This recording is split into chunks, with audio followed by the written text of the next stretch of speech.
ओम श्री परमात्मने नमः। माता दुर्गा के छठवें स्वरूप माता कात्यायनी की सदा ही जय हो। जय माता कात्यायनी की। मां दुर्गा के छठवें स्वरूप का नाम कात्यायनी है। इनका कात्यायनी नाम पड़ने की कथा इस प्रकार है। कत नामक एक प्रसिद्ध महर्षि थे। उनके पुत्र ऋषि कात्य हुए। इन्हीं कात्य के गोत्र में विश्व प्रसिद्ध महर्षि कात्यायन उत्पन्न हुए थे। इन्होंने भगवती परांबा की उपासना करते हुए बहुत वर्षों तक बड़ी कठिन तपस्या की थी।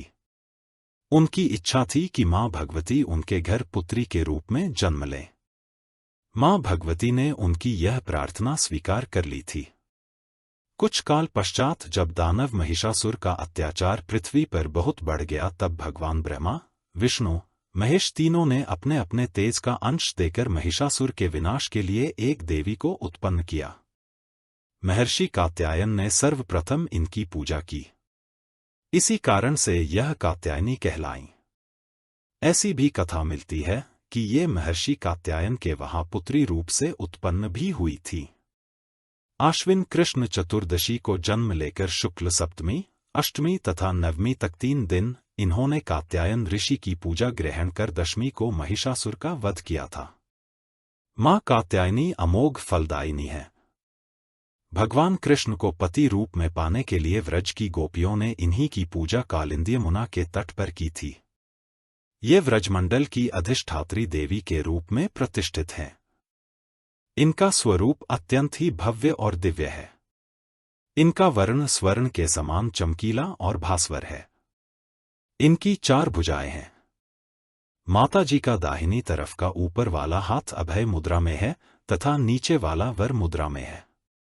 बाईं तरफ के ऊपर वाले हाथ में तलवार और नीचे वाले हाथ में कमल पुष्प सुशोभित है। इनका वाहन सिंह है। दुर्गा पूजा के 6वें दिन इनके स्वरूप की उपासना की जाती है।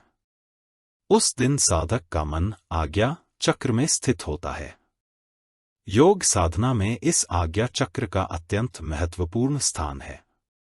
इस चक्र में स्थित मन वाला साधक मां कात्यायनी के चरणों में अपना सर्वस्व निवेदित कर देता है। परिपूर्ण आत्मदान करने वाले ऐसे भक्त को सहज भाव से मां कात्यायनी के दर्शन प्राप्त हो जाते हैं। मां कात्यायनी की भक्ति और उपासना द्वारा मनुष्य को बड़ी सरलता से अर्थ, धर्म, काम, मोक्ष 4 फलों की प्राप्ति हो जाती है। वह इस लोक में स्थित रहकर भी अलौकिक तेज और प्रभाव से युक्त हो जाता है। उसके रोग, शोक, संताप, भय आदि सर्वथा विनष्ट हो जाते हैं। जन्म जन्मांतर के पापों को विनष्ट करने के लिए मां की उपासना से अधिक सुगम और सरल मार्ग दूसरा नहीं है। इनका उपासक निरंतर इनके सानिध्य में रहकर परम पद का अधिकारी बन जाता है। अतः हमें सर्वतोभावेन मां के शरणागत होकर उनकी पूजा उपासना के लिए तत्पर होना चाहिए। चंद्रहासोज्ज्वलकरा शार्दूल वरवाहना कात्यायनी शुभन दद्या देवी दानव घातिनी। जय माता कात्यायनी की।